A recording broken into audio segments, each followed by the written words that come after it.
अगर किसी कंट्री के ऊपर कोई टेररिस्ट अटैक होता है तो उस कंट्री की आर्मी कितनी जल्दी एक्शन में आकर लोगों की लाइफ सेव करती है। नेचुरल कैलेमिटी जैसे कि साइक्लोन अगर किसी कंट्री को हिट कर जाए तो एनडीआरएफ जैसी टीम्स कितनी जल्दी एक्शन में आकर लोगों की लाइफ सेव करती हैं। शायद सालों साल वो लोग इस चीज की मॉक ड्रिल के थ्रू प्रैक्टिस करते होंगे।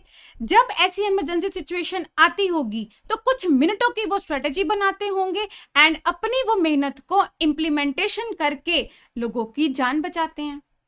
अब अगर हम उनको अपने साथ कंपेयर करें, क्योंकि हम हमेशा अपने आप को बड़ा डिप्रेस सा और बेचारी सी सिचुएशन में फंसा हुआ फील करते हैं, तो क्या है हमारी सिचुएशन? कल बैठे बिठाए क्या हुआ? अचानक से अनाउंसमेंट आ गई कि 5 जुलाई से एग्जाम्स स्टार्ट हैं। जहां हम एक्सपेक्ट कर रहे थे कि हमें पोस्टपोनमेंट की न्यूज मिलेगी, पर अब जब जैसे ही न्यूज आई तो क्या क्या फीलिंग थी आपके मन की? सच बताना। कॉन्फिडेंस शेक हुआ, घबराहट हुई कि अब हम क्या करेंगे? अरे करना क्या है, उतरो मैदान में, एग्जाम्स दो एंड उनको क्लियर करो। इतने टाइम से हम हार्डवर्क करते आ रहे हैं, उस हार्डवर्क बेचारी को कोई एंड रिजल्ट तो दो, उसको अपनी मेहनत को अपना रंग दिखाने तो दो। हम उसको चांस ही नहीं देना चाहते, है ना। आई कैन अंडरस्टैंड कि इस कोविड सिचुएशन में many of us have faced the problem in our Holmes also. हमारे रिलेटिव्स में भी प्रॉब्लम्स आई हैं, बहुत लोगों को हमने खोया भी है, मेंटल ट्रॉमा भी फेस किया है, फिजिकली भी हम अनफिट हुए हैं, बहुत कुछ हुआ है। लेकिन अगर वो चीज़ें अब हमारे थोड़ा सा पास्ट हो गई हैं तो हम आज को संभाल सकते हैं। हम और जो 1 महीना हमारा रह गया है हम उसको मैनेज करके मतलब अपनी लाइफ को आगे बढ़ा सकते हैं, है ना। मतलब अब भगवान ना करे करंटली अब किसी बच्चे को कोई प्रॉब्लम आए या किसी के घर में कोई प्रॉब्लम आए, हमारी बस यही दुआ है। लेकिन अगर मतलब सब कुछ ठीक है तो अब समझो कि अब टाइम आ गया है कि अब आपको चौके छक्के मारने हैं एग्जाम में, ठीक है ना। मतलब आप समझो कि अगर इस ड्यूरेशन में आपका कोई सिलेबस मिस भी हुआ है, अगर आपकी 100% कवरेज नहीं भी हुई है, तो भी आप बहुत कुछ कर सकते हो। स्मार्ट वर्क भी तो कोई दुनिया में एक वर्ड आया है, उसका क्या मतलब है? अब अगर आपका सिलेबस कंप्लीट नहीं है, मतलब 100 मार्क्स की तैयारी नहीं है, तो हमें 100 आउट ऑफ 100 चाहिए भी नहीं। हमारा टारगेट अब सिर्फ पास होना है। तो पास होने के लिए हमने आईसीआई के अगर पास्ट ईयर एग्जाम्स को ढंग से देखा होगा कि कौन से चैप्टर में से वो आज तक पूछता आ रहा है, उसका ट्रेंड क्या है, तो शायद हम उन अनइम्पॉर्टेंट चैप्टर्स को छोड़ने का सोच सकते हैं जिनका प्रेशर हमने अपने दिमाग पर लिया हुआ है, जिनके प्रेशर के कारण ही हम की हुई चीजों को भी अनदेखा कर रहे हैं। आप सबने इंटर में फाइनल में एबीसी एनालिसिस चैप्टर पढ़ा है ना। तो एबीसी एनालिसिस में क्या होता था, वेटेज वाइज देखो कि किस चीज की कितनी इंपॉर्टेंस है, एंड जो खिलारा है उसको छोड़कर आप फोकस उन चीजों के ऊपर करो जिसमें आपको पासिंग मार्क्स दिलाने हैं। आप क्यों नहीं अचीव करोगे टारगेट्स? बिल्कुल करोगे, मैं गारंटी देती हूँ।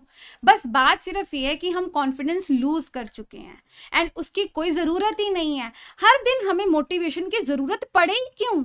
आपको मोटिवेशन लेने की आपका पता है कि हमने लेक्चर सुन लिया, चलो जी हम आज के लिए मोटिवेट हो गए। मोटिवेट का मीनिंग पता है आपको? इसका फुल फॉर्म पता है?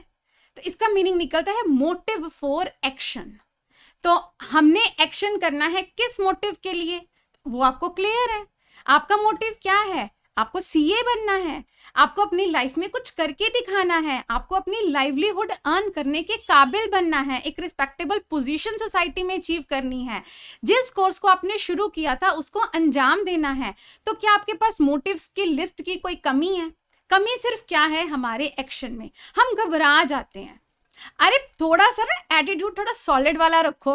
मतलब हम पंजाबियों में अगर कुछ ऐसा हो ना तो किसी को बूस्ट करने के लिए हम बोलते हैं चक दे फटे।